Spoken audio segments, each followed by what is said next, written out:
से चालू हो जाएंगे, इसको रुकाने की जरूरत। ठीक है, तो यूनिट का नाम है unit first, some basic concept of chemistry. ये हमारा फर्स्ट यूनिट है अपना 11 का। तो यहाँ से सिलेबस स्टार्ट हो रहा है आपका। अब सबसे पहली बात ये आती है भाई कि व्हाट इज केमिस्ट्री। केमिस्ट्री क्या होती है, कौन जानता है केमिस्ट्री के बारे में।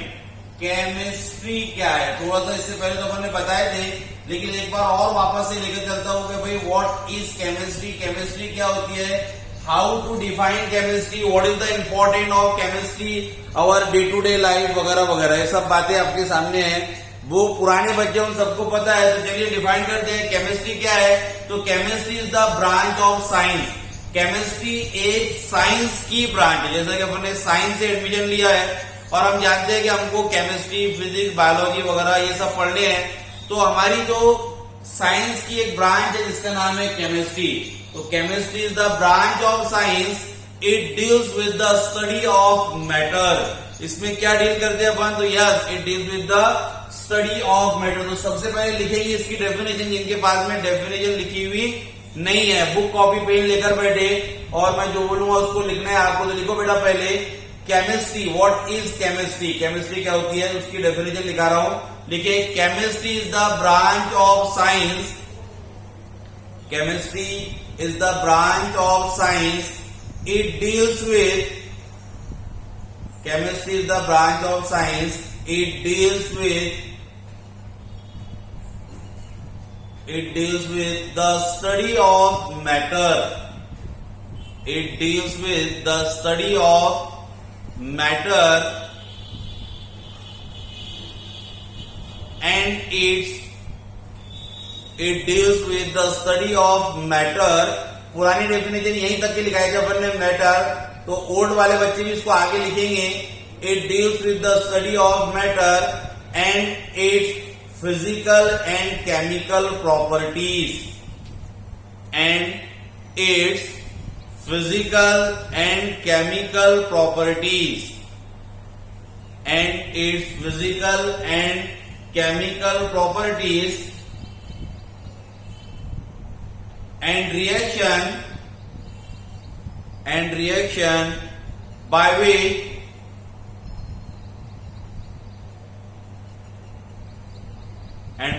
by which one form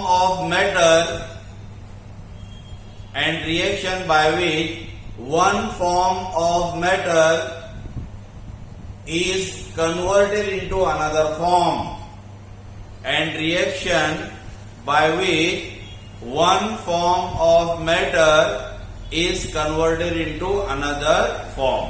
ठीक है, तो ये कंप्लीट डेफिनेशन हुई अपनी केमिस्ट्री की। क्या है, वापस से रिपीट करते हैं कि chemistry is the branch of science, it deals with the study of matter and its properties. कौन सी प्रॉपर्टी, तो physical properties and chemical properties.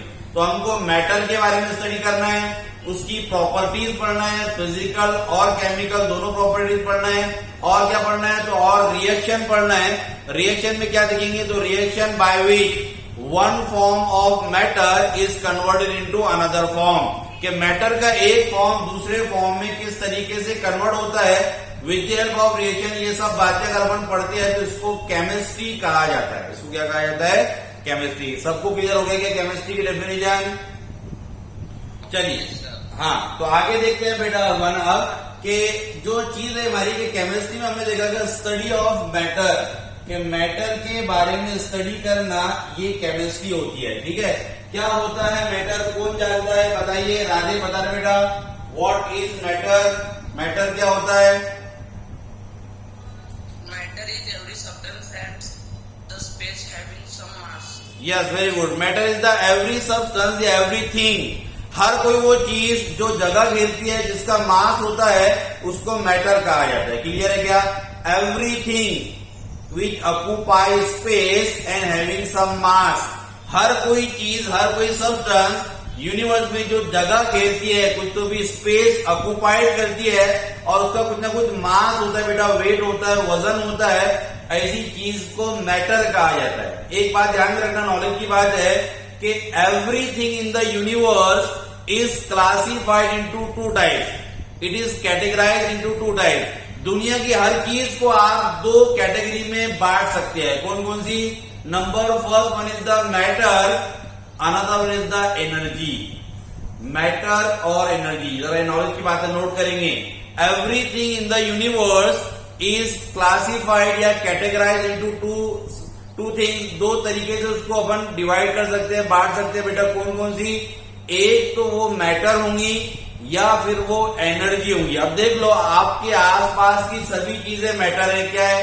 जिस चेयर पे आप बैठे हैं वो मैटर है, जिस पेन से आप लिख रहे हैं वो मैटर है, जिस बुक पर आप लिख रहे हो वो मैटर है बेटा, जो मोबाइल पर आप देख रहे हो वो मैटर है ना। Matter is classified into solid, liquid और गैस। तो आपकी सभी एतराफ की जो चीजें सराउंडिंग की वो मैटर है, ठीक है। अब एनर्जी क्या है? कोई बता सकता है कि एनर्जी क्या है? एनी फॉर्म ऑफ एनर्जी, कोई भी एनर्जी का एक फॉर्म लाइट है। वेरी गुड, बराबर है। जो लाइट की रोशनी आप पर पड़ रही है, लाइट, वो लाइट क्या है भाई? एक तरह का एनर्जी है। क्या है? एनर्जी है बेटा, ठीक है। जो आप बोल रहे हैं वो साउंड एनर्जी है। आपकी बोलने से जो एनर्जी निकल रही है वो साउंड एनर्जी बेटा, है ना। तो एनर्जी और मैटर यानी ये दो ही चीज में दुनिया की हर चीजें क्लासिफाइड होती है, मैटर एंड एनर्जी। क्या मैटर और एनर्जी एक दूसरे में इंटर कन्वर्टिबल है? क्या दोनों को एक दूसरे में कन्वर्ट कर सकते हैं? क्या मैटर और energy are inter convertible with each other और नॉट? सोचो जरा, बताओ, क्या मैटर और एनर्जी को एक दूसरे में इंटर कन्वर्ट कर सकते? क्या नहीं सर, राधे का कहना है नहीं। और किसी का? नहीं सर। संचित, अर्पित, क्या कहना है तेरा? नहीं। अच्छा सुनो भी जरा सा।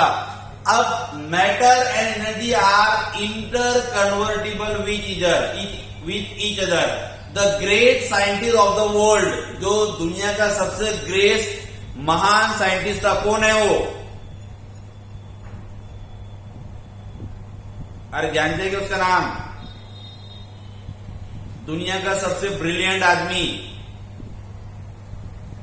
अरे किसको पता नहीं है क्या? गैलीलियो। और आदित्य ने गैलीलियो बताया, जिसका ब्रेन आज भी रखा हुआ है, बोलते Albert Einstein. Yes, Albert Einstein ने एक रिलेशन दिया था बेटा, जो रिलेशन, जो इक्वेशन है उसकी E is equal to mc square. It is the relation between energy and mass. E for the energy, m for the mass, यानी energy and mass are interconvertible with each other, ठीक है। This equation is given by the Albert Einstein. ये Albert Einstein ने equation दिया था कि energy और मास को एक दूसरे में इंटर कन्वर्ट कर सकते हैं। E एनर्जी है, ये मास है, ये है velocity of light, speed of light. कितनी स्पीड होती है लाइट की? What is the speed of light? ये सब छोटी मोटी बातें नोट करेंगे। स्पीड ऑफ लाइट क्या होती है? Velocity of light. बताओ, स्पीड ऑफ लाइट कोई जानता है क्या? 3 इंटू 10⁸ इतनी होती है बेटा, ये स्पीड ऑफ लाइट है आपकी।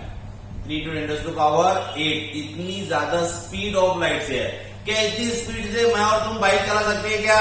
क्या हम दौड़ सकते हैं? नहीं, इतनी स्पीड से अपन दौड़ नहीं सकते। लाइट की स्पीड सबसे ज्यादा होती है।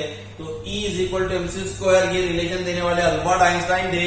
मतलब इनके हिसाब से, इनके मुताबिक एनर्जी और मास एक दूसरे में इंटर कन्वर्ट होते हैं, एक दूसरे में इंटर कन्वर्ट होते ही चले जाते हैं, ठीक है। ये एनर्जी का, ये इनका रिलेशन है, E is equal to mc square. तो चलिए अब आते हैं अपन मैटर पे। तो मैटर सभी को पता चल गया, everything which occupies space and having some mass is called as the matter. इसको मैटर कहा जाता है।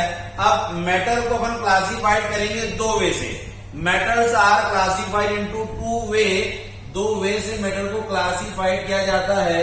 Number first one is the physical method और नंबर सेकेंड है केमिकल मेथड, ठीक है। तो matters are classified physical method, physically और केमिकली। फिजिकली हम देख चुके हैं, पुराने वाले बच्चों को पता है कि physically matter are classified into 3 types. कौन कौन से बता सकते क्या? यस, सॉलिड, लिक्विड और गैस। सॉलिड, लिक्विड और गैस, ठीक है। तो physically matter are classified into 3 type, solid, liquid and gas. थोड़ा सा ये तो पुराने वाले बच्चों को पता ही है, जो न्यू एम के लिए वापस से बेटा एक बार कि सॉलिड क्या होते हैं भाई, बताओ सॉलिड क्या होते हैं? कौन जानता है सॉलिड के बारे में? सॉलिड कैसे होते हैं?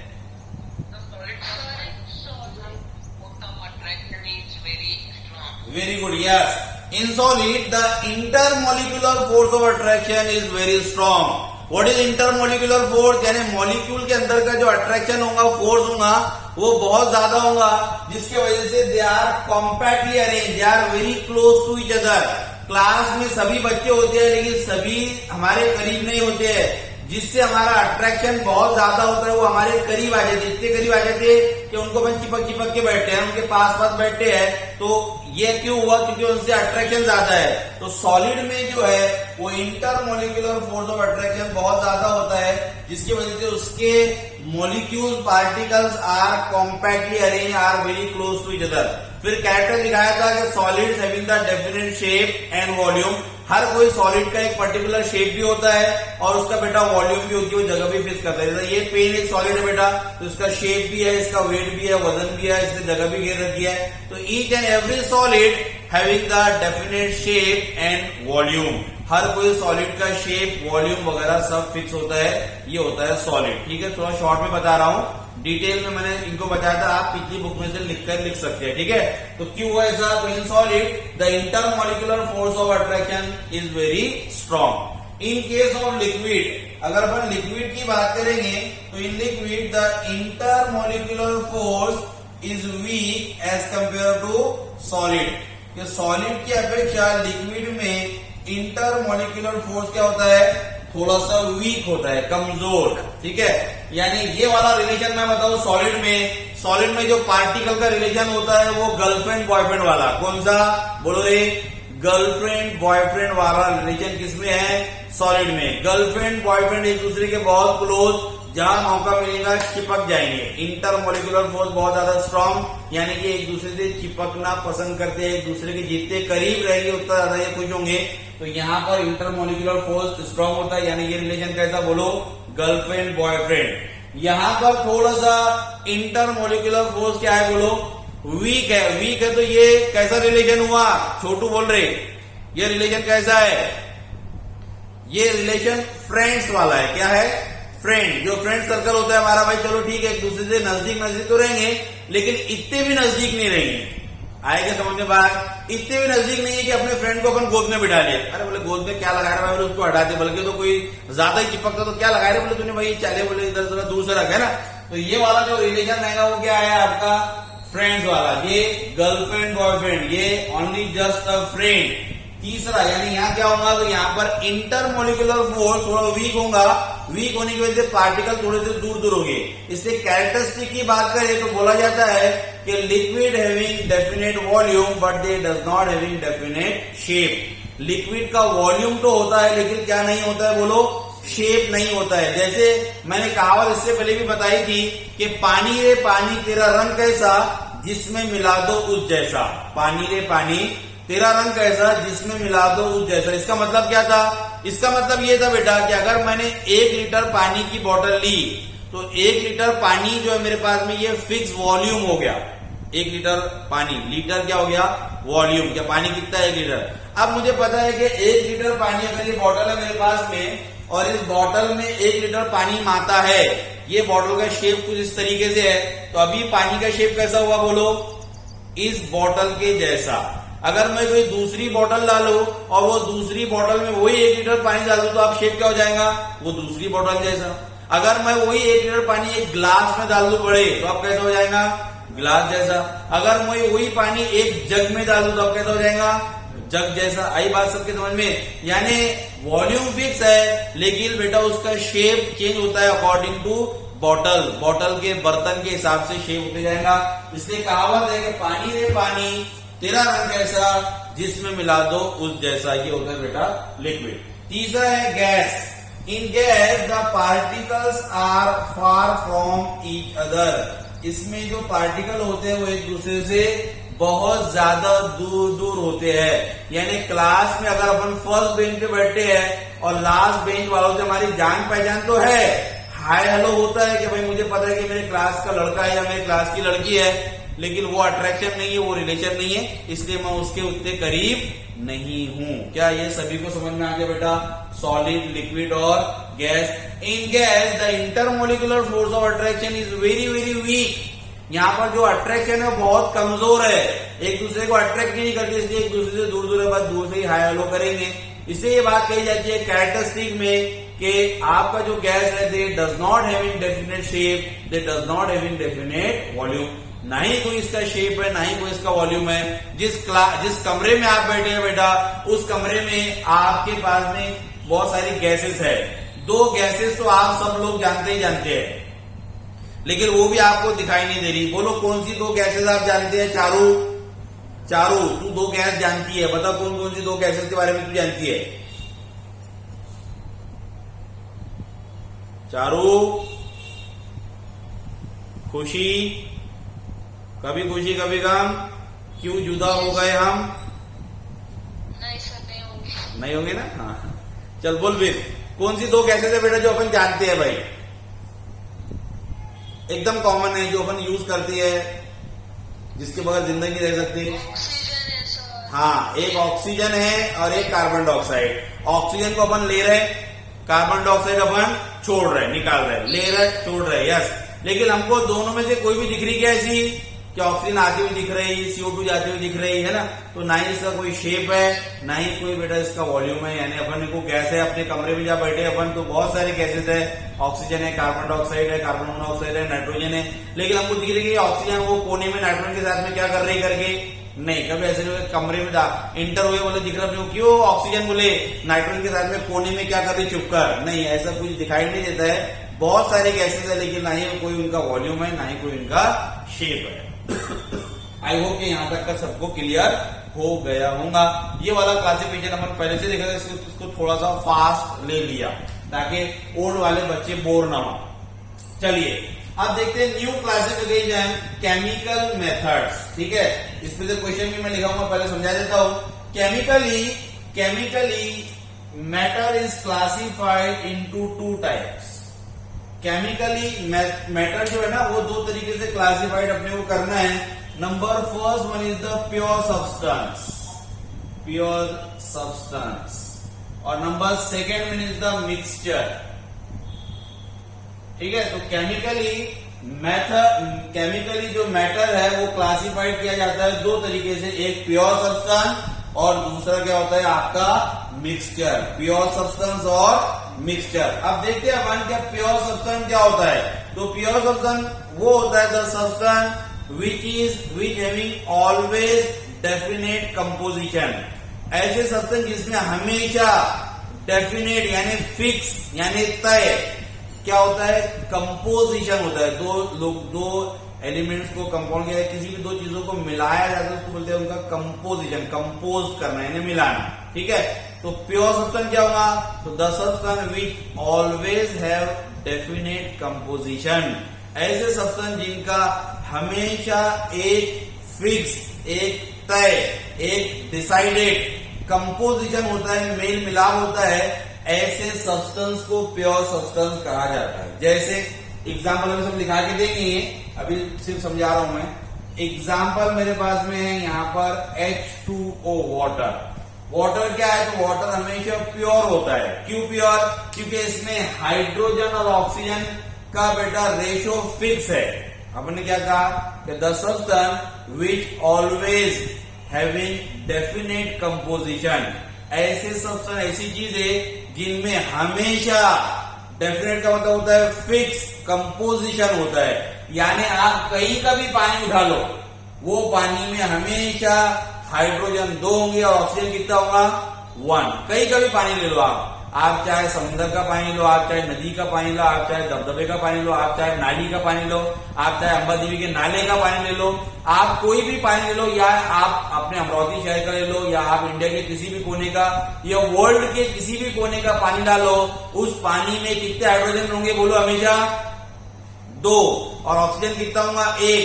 यानी ये फिक्स रेशियो में है, इसलिए इसको कहा जाता है प्योर सब्सटेंस। और क्या एग्जांपल हो सकते हैं? और एग्जांपल हो सकता है भाई गोल्ड, आपका Au गोल्ड हो जाएगा। और क्या होगा? सिल्वर Ag हो जाएगा। और क्या हो जाएगा?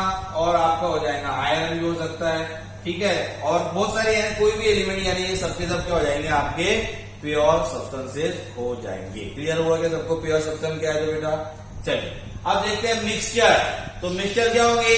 Mixture the substance which does not having definite composition, जिसमें कंपोजिशन कोई डेफिनेट नहीं होता है, चाहे कितना भी डाल दो उसको बोला जाता है मिक्सचर। जैसे एग्जाम्पल शरबत, शिकंजी। सभी ने पिए के शरबत?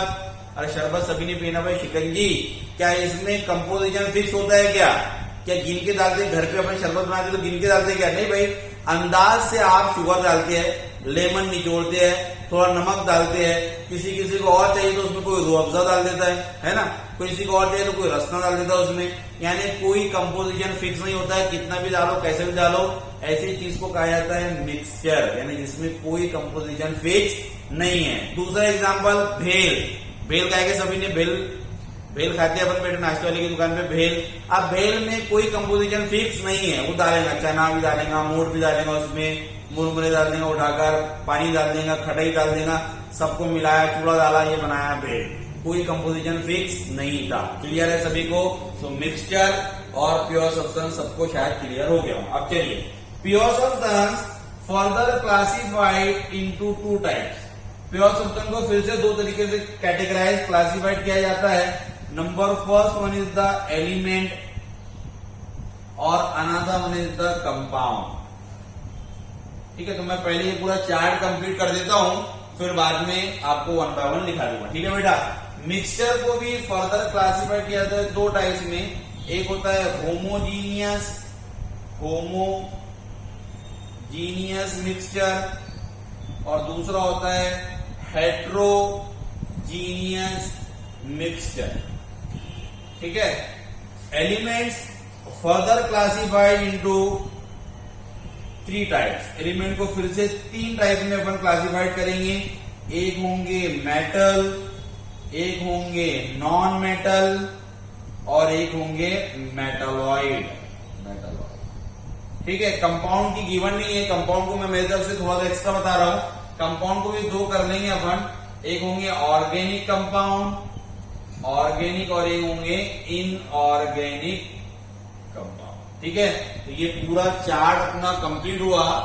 चार्ट को सभी बना लेंगे, चार्ट अपना कंप्लीट हुआ। वीडियो को पॉज कर, पॉज नीचे के बटन से ना। हाँ, तो ये आप नोट कर लेंगे, सबका सब पहले सब ये नोट कर ले, ये चार्ट बना ले। ठीक है, उसके बाद में फिर अपन आगे देखते हैं इसको। अभी वो कर दे, पॉज कर बनाने क्लासिफाइड क्वेश्चन लिखेंगे। राइट डाउन द क्लासिफिकेशन, ऐसा देखो, write down the classification of matter, write down the classification of matter, write down the classification of matter on the basis of chemical method, on the basis of, हाँ बेटे repeat करता हूं। हाँ, write down the classification, write down the classification of, write down the classification of matter on the basis of chemical composition या chemical method, on the basis of chemical method।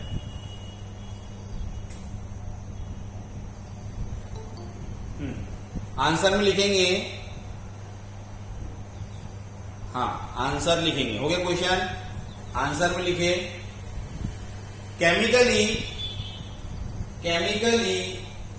matter is classified into two types. Chemically matter is classified into two types. Chemically matter is classified into two types. Number first, pure substance, and number second, mixture. Chemically matter is classified into two types. Number first, pure substance, और number second, mixture.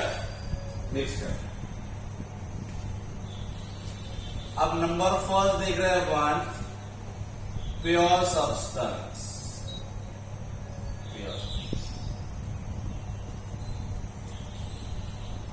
तो देखो उसमें pure substance में the substance which always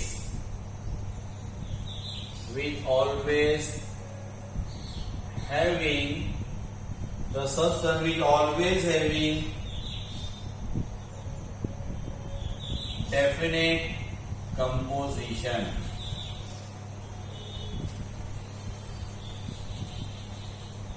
ठीक है, it's called as pure substance. The substance which always having definite composition, इसको कहा जाता है pure substance. समझा के दे दिया कि भाई जहां पर फिक्स, डेफिनेट का मतलब होता है फिक्स, डिसाइडेड, तय, ये तय इतना ही रहेगा, उसको कहा जाता है प्योर सब्सटेंस. एग्जाम्पल, अभी एग्जाम्पल दिखाए थे हमने.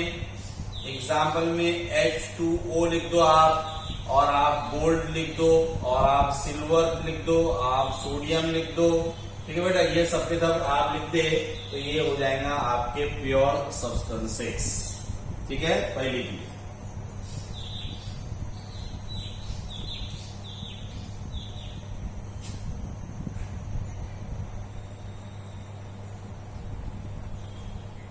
हो गया? सर हाँ बेटा, क्या बोल रहे हैं? हो गया सर, हो गया. हाँ, हो गया. नीचे लिखिए उसके, pure substance is further divided into two types. Pure substance is further divided into two types. Pure substance को फिर से अपन ने दो टाइप में डिवाइडेड किया. नंबर पहला, इसका नंबर पहला यानी ए, element.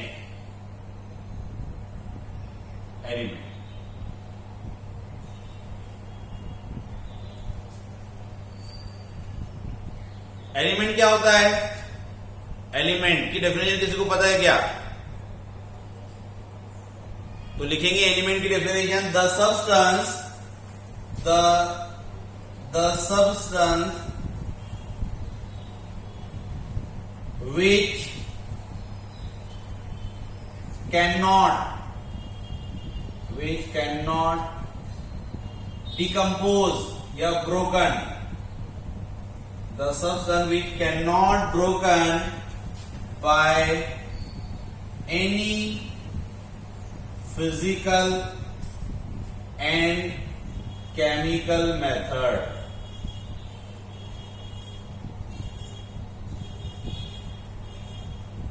Is called as element.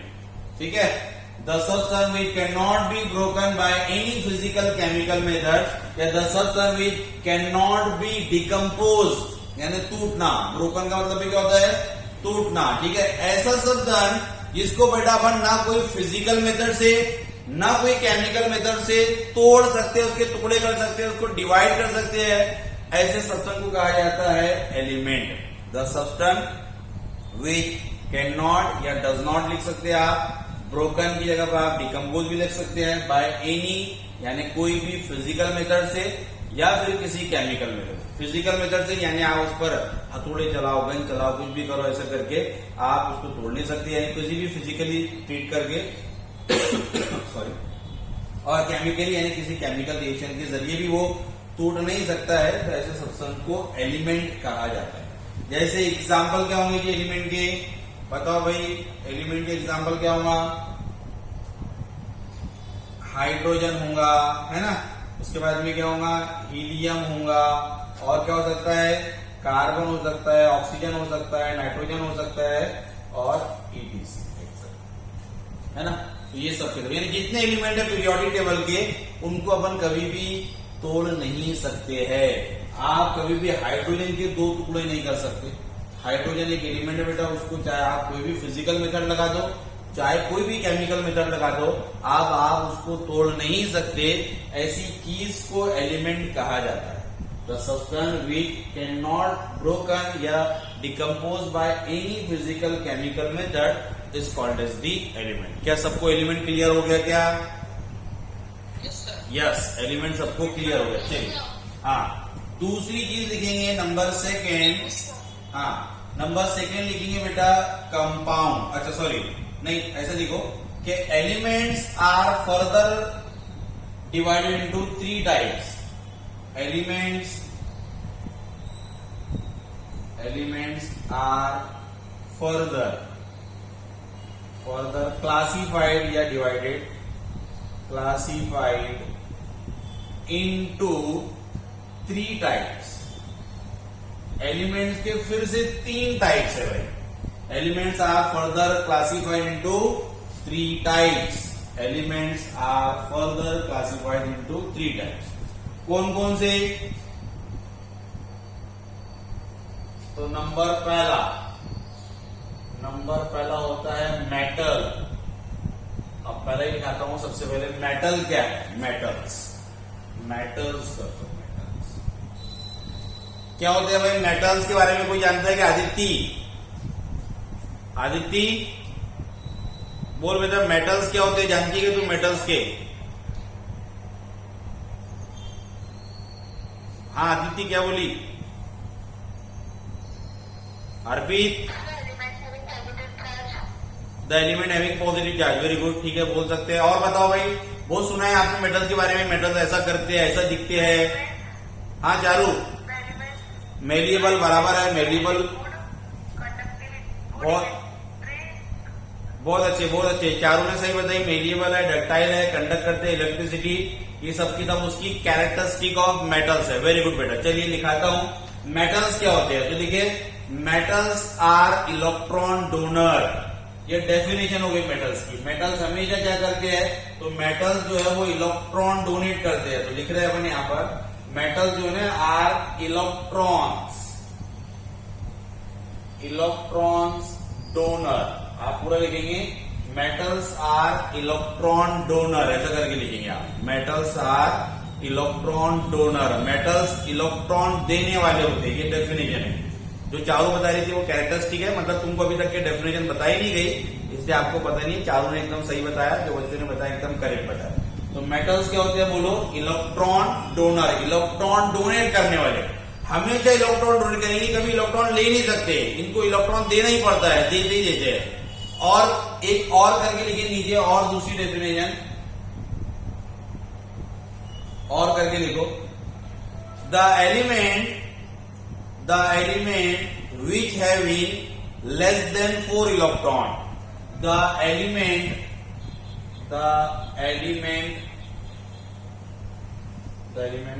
which having less than 4 electron, 4 electron को E से बताया, इलेक्ट्रॉन में negative charge. The element which having less than 4 electron and which donate the electron is called as metal। जो element के पास में electron 4 से कम होंगे और वो हमें जो इलेक्ट्रॉन डोनेट करते होंगे, तो उनको भी क्या बोलते हैं अपन? मेटल्स बोलते हैं, है ना। 4 से इलेक्ट्रॉन कम होना, क्योंकि हमको पता है कि हर कोई एलिमेंट चाहता है कि उसके पास में 8 इलेक्ट्रॉन आ जाए, ऑक्टेट। अगर 4 से ज्यादा हुए बेटा तो वो इलेक्ट्रॉन लेना चाहेगा, अगर 4 से कम हुए तो इलेक्ट्रॉन देना चाहेगा। तो मेटल्स क्या होते हैं? तो मेटल्स वो होते हैं जिनके पास में इलेक्ट्रॉन 4 से कम होते हैं, इसलिए उनको हमेशा इलेक्ट्रॉन देना ही पड़ता है, उनको कहा जाता है मेटल्स। अब लिखेंगे नीचे कैरेक्टरिस्टिक या प्रॉपर्टीज ऑफ मेटल, ऐसे लिखेंगे मेटल के नीचे, मेटल के नीचे लिखेंगे प्रॉपर्टीज या कैरेक्टरिस्टिक, जो हेडिंग डालना है आपको डाल दो, कैरेक्टरिस्टिक या प्रॉपर्टीज ऑफ मेटल, ऐसे लिखो।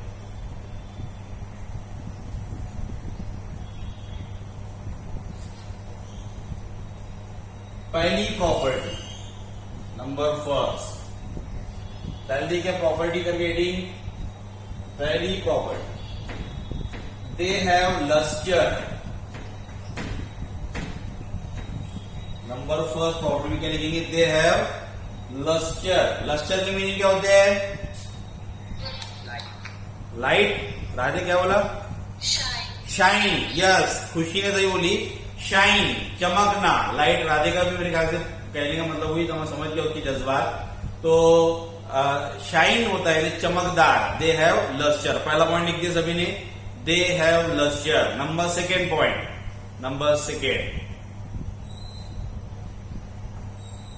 दे are malleable. They are malleable, they are malleable. क्या मतलब होता है मेलिएबल का, पता है कि किसी को? हाँ बेटा, काय में, शीट में, बराबर है। They are hammered into sheet, यानी जब उस पर हथौड़े चलाए जाएंगे, हैमरिंग की जाएगी, तो वो शीट में कन्वर्ट हो जाते हैं, मेलिएबल होते हैं। हम देखते हैं बेटा क्या मेटल्स के एक से एक डिजाइन होती है, जैसे फॉर एग्जांपल देख लिया आप गोल्ड, सिल्वर, तो ये क्या है, मेटल्स है, इनकी ज्वेलरी बनाई जाती है, एक से एक डिजाइन में इनको डाला जाता है ना, शीट वगैरह बना के ये सब की जाती है इनको, इसलिए इनको बोला जाता है मेलिएबल, यानी ये मेलिएबल होते हैं। Number second, third point, they are ductile. They are ductile, ये डक्टाइल होते हैं। क्या मतलब कि डक्टाइल का, वायर में कन्वर्ट हो सकते हैं। वेरी गुड, बहुत अच्छे। अनमोल को नहीं, अनमोल नाम बता बेटा। हाँ, अच्छा अभी नहीं है कि तू, मैं तेरा देखा था कि देखो, नहीं है कि देखा मैंने, देखो, अच्छा अच्छा देखा, ठीक है। तो अनमोल, वाकई में अनमोल है, अच्छे आंसर दे रही, वेरी गुड बेटा अनमोल। तो इसको वायर बना सकते हैं, डक्टाइल है यानी wire. Last point, they are good conductor of heat and electricity. They are good conductor of heat and electricity, यानी ये हीट के और इलेक्ट्रिसिटी के अच्छे कंडक्टर होते हैं। कंडक्टर यानी, कंडक्टर यानी क्या, कंडक्टर यानी क्या जी, यानी कंडक्टर, यस, यानी उनके अंदर से बेटा हीट और इलेक्ट्रिसिटी फ्लो होती है। अगर मैं यहां पर एक, भाई यहां पर एक वायर लगा दूं और वायर का दूसरा एंड जो है वो छोटू के हाथ में पकड़ा दूं और यहां से बटन चालू कर दूं, तो क्या होगा, छोटू के बाल ऐसे खड़े, कानों से, नाक से, आंखों से धुआं निकलेगा छोटू भी अजीब प्राणी नजर आएगा अपने को यानी वो क्या होता है, यहाँ से इलेक्ट्रिसिटी फ्लो होती है, फट से लगती है, तो इसलिए ये अच्छे कंडक्टर होते हैं हीट के भी और इलेक्ट्रिक। किसी आयरन के रॉड को आप गर्म कर दो बेटा, गर्म करने पर क्या आपको इधर के हाथ पे चटका लगेगा, बिल्कुल लगेगा। यानी हम तो वो वाले एंड को हीट कर रहे थे, ये वाले हीट या एंड पर भी हमको चटका लगेगा। तो ये क्या होते हैं आपके, ये अच्छे कंडक्टर होते हैं हीट के और इलेक्ट्रिसिटी के, ठीक है। उसके बाद में अगला नंबर सेकेंड मेटल हो गया अपना नंबर। अच्छा एग्जाम्पल क्या होंगे मेटल्स के, एग्जाम्पल बोलो। हाँ, गोल्ड, यस, गोल्ड हो जाएगा, सिल्वर हो जाएगा, कॉपर हो जाएगा, आयरन हो जाएगा एंड सो ऑन। और जितने मेटल्स होंगे अपने वो सबके सब इसके एग्जाम्पल हो जाएंगे। लिख दो एग्जाम्पल मेटल्स।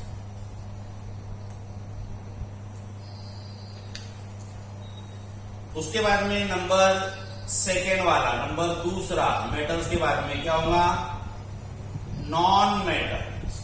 तो कौन बताएगा भाई अब नॉन मेटल्स की डेफिनेशन? मेटल्स को देखकर के कौन नॉन मेटल्स की डेफिनेशन बता सकता है? Non-metals are electron acceptor हाँ, non metals are electron acceptor, तो लिख दो वहां पर। यस चारू, यस एकदम करेक्ट बताई चारू ने, इसलिए चारू अपनी फेवरेट है, फटाफट बताती आंसर। वेरी गुड बेटा चारू। तो नॉन मेटल्स क्या होते हैं भाई? तो non metals are electron acceptor, या फिर आगे का लिखेंगे तो the element which having more than 4 electron and which accept the electron. लिख लेंगे डेफिनेशन? हाँ लिख लेंगे ना, वही वाली है। उसको बदलना कैसे है फिर से एक बार सुन लो। बदलना ही है भाई। रिद्धि क्या बोल रही? Cute kitty. हाँ 4 इलेक्ट्रॉन आउटर मोस्ट की बात कर रहे हैं अपन। ये जो भी बात कर रहे हैं अपन आउटर मोस्ट की बात कर रहे हैं रिद्धि। ये इसमें जाएंगे अपन आगे बेटा, इसको यानी डिटेल में लेंगे बाद में क्या है, क्योंकि अभी ये टॉपिक अपना नहीं है। बराबर सिद्धि ने जरा दूर का सोचिए, अंदर तक डीप तक जाने वाली है ये रिद्धि अपनी। तो बराबर बोलिए, उसने आउटर मोस्ट शेल की बात करें तो नॉन मेटल्स क्या होंगे? इलेक्ट्रॉन एक्सेप्टर होंगे, या ऐसे element they having the more than 4 electron, जिनके पास में इलेक्ट्रॉन 4 से ज्यादा होंगे और वो इलेक्ट्रॉन एक्सेप्ट करते होंगे, तो उनको कहा जाएगा नॉन मेटल। नीचे लिखेंगे हेडिंग प्रॉपर्टीज। प्रॉपर्टीज प्रॉपर्टीज चलिए पहली प्रॉपर्टी कौन बताएगा?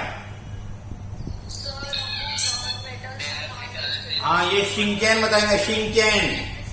शिंचैन कौन है रे? शिंचैन कौन है? शिंचैन सोनल बता पहली प्रॉपर्टी क्या है बेटा?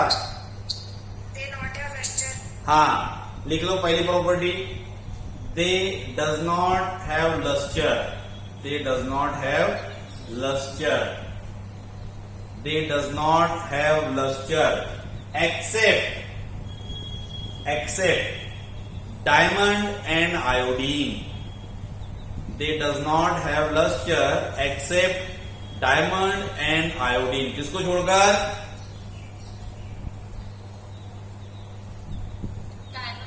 हाँ यानी ये खुशी बेटा ये मतलब चमकते नहीं है, लेकिन किसको छोड़ के? डायमंड को और आयोडीन को। डायमंड सभी जानते बेटा, डायमंड को लोग पहनते हैं लड़कियां वगैरह ज्वेलरी में, इसमें उसमें चमकदार होता है, बड़ा महंगा बिकता है डायमंड, है ना। तो डायमंड एक तरह का नॉन मेटल है, लेकिन वो लस्टर रखता है, चमकदार चमकता है, ठीक है। आयोडीन को भी आप देखेंगे तो आयोडीन की भी किस तरह चमकते हैं। तो आयोडीन और डायमंड को छोड़ के बाकी कोई और नॉन मेटल चमकते नहीं। सेकेंड पॉइंट बताओ आदित्य।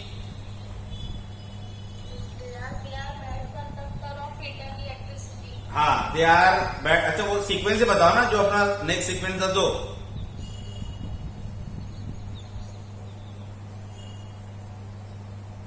अरे नेक्स्ट पॉइंट क्या था? हाँ दे आर नॉट मेलिएबल। ये मेलिएबल नहीं होते।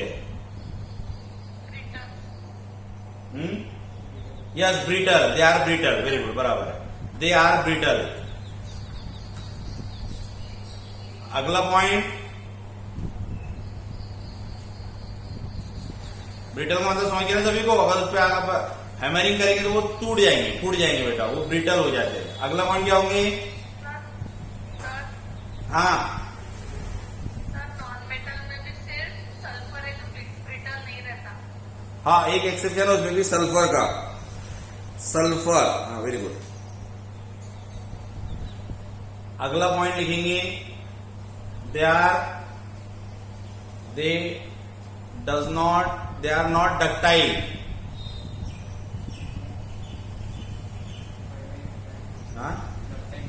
डक्टाइल का हो गया क्या? हाँ आखिरी point, they does not conduct heat and electricity except graphite. They does not conduct heat and electricity except हम लिखेंगे ग्राफाइट। ग्राफाइट ये कार्बन का ही एक बच्चा है, समझ लो, एलोट्रॉप बोलते हैं उसको, बाद में बात करेंगे एलोट्रॉप पे। ये ग्राफाइट इलेक्ट्रिसिटी का अच्छा कंडक्टर होता है। जैसे आपने वो ड्राई सेल देखी क्या? आपने सेल देखी क्या बेटा? एवरिडी के सेल देखी क्या? एवरिडी के सेल को कभी फोड़ा क्या आपने? फोड़ने में उसमें काले कलर का रॉड देखा क्या? मिहिर, वो काले कलर का जो रॉड होता है बेटा, वो काले कलर का रॉड ग्राफाइट का होता है। और सेल हमको पता है, जो वो सेल होते हैं वो इलेक्ट्रिसिटी अच्छी कंडक्ट करते हैं। तो ग्राफाइट एक इलेक्ट्रिसिटी का कंडक्टर होता है, बाकी सब इलेक्ट्रिसिटी के बैड कंडक्टर होते हैं, ठीक है। आखिरी चीज है, बस यहाँ लेकर खत्म करेंगे अपना। नंबर थर्ड है metalloid.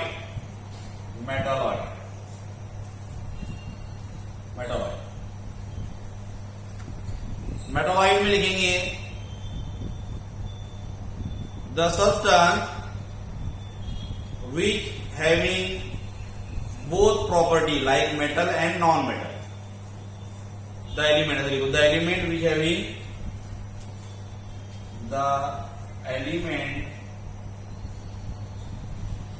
which having both property like metals and non-metals. बीच का शब्द सुनेगा तुमने, बीच का। बच्चे चिढ़ाते भी किसी लड़के को, अरे बीच का है क्या बोले बीच का यानी भाई मतलब दोनों प्रॉपर्टी बताता है, मेटल की भी और नॉन मेटल, यानी लड़का भी और लड़की भी। जैसा दिखते अपने को कोई लड़का देखने दिखाने में तो लड़का है, लेकिन उसकी चाल ढाल जो है वो लड़की जैसी है, बातें चलने का तरीका, जो हाथ रख के ऐसा आपा जैसा चलना, जो ऐसे करना, यानी लगते हुए दिखता है यार, अरे कैसा हरकत कर रहा, तो पता ही चल रहा कि भाई दिखने में तो लड़का है लेकिन हरकतें कैसी कर रहा, लड़कियों जैसी, इसलिए उसको बोला जाता है बीच का। क्या बोलते हैं, दोनों के बीच का, यानी दे shows both the property like girls and boys, इसलिए इसको बीच का बोलते हैं बेटा अपन, गेज इसको बोलते हैं अपन। तो वैसे ये मेटालॉइड है, यानी ये दोनों प्रॉपर्टी बताएगा, मेटल की जैसी भी और नॉन मेटल की जैसी भी, तो ऐसे को कहा जाता है metalloids. The element which having both the property like metal and non-metal is called as the metalloid. इसको मेटालॉइड बोला जाता है। इसके एग्जाम्पल लिखेंगे, अच्छा नॉन मेटल के एग्जाम्पल लिखे क्या, नॉन मेटल के example oxygen, nitrogen, fluorine, it all are the example of non metal. हाँ पूछिए क्या बोलते बेटा, बोरॉन, सिलिकॉन। कौन, बोरॉन, हाँ वुड नॉन मेटल है ना, वुड नॉन मेटल है, लकड़ी अपन यहाँ पर एलिमेंट्स की बात करें ना, वुड भी आ जाएगा, लेकिन वुड अपन यहाँ एलिमेंट्स की बात कर रहे हैं, वुड कोई एलिमेंट्स नहीं है, वुड एक तरह का कंपाउंड होता है, सेल्यूलोज बोलते हैं। तो यहाँ पर एग्जांपल आ जाएगा, जैसा अभी इसने एक बच्चे ने बोला boron, silicon, germanium, it all arsenic वगैरह, तो it all are the metalloids. हाँ राधे, हाँ आर्सेनिक पे आता है बेटा, बोरॉन, सिलिकॉन, जर्मेनियम, आर्सेनिक, ये सबके सब क्या होते हैं, मेटालॉइड्स होते हैं। ये क्या होते हैं, सबके सब मेटालॉइड्स। संजीत क्या हो रहा,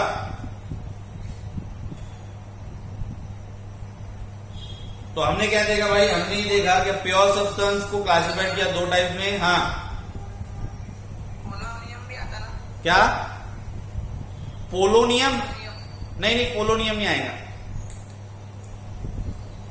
हाँ metalloids element, polonium, polonium sir आता ना, आता है क्या, तो ठीक है ना, पोलोनियम भी लिख लो, देखते बता, पोलोनियम, PO, पोलोनियम। तो ये boron, silicon, germanium, arsenic, polonium वगैरह, it all are the metalloids. इनको मेटालॉइड कहा जाता है। They shows both the properties like metals and non metal. हाँ क्या हो रहा है बेटा, पोलोनियम नहीं आता, ठीक है ना, लिख लिया अपन ने पोलोनियम वगैरह के बारे में। इतने सारे एग्जांपल, मोस्ट आईएमपी जो एग्जांपल याद रखनी है आपको, वो बोरॉन, सिलिकॉन, जर्मेनियम, ये तीन की जरूरत पड़ती है ज्यादातर, ठीक है। तो चलिए आज का लेक्चर यहीं पर बाइंड अप करते हैं अपन, ठीक है। तो आज की जो चीजें है वो लर्न करके अपने को रखनी है। हाँ बंद करें।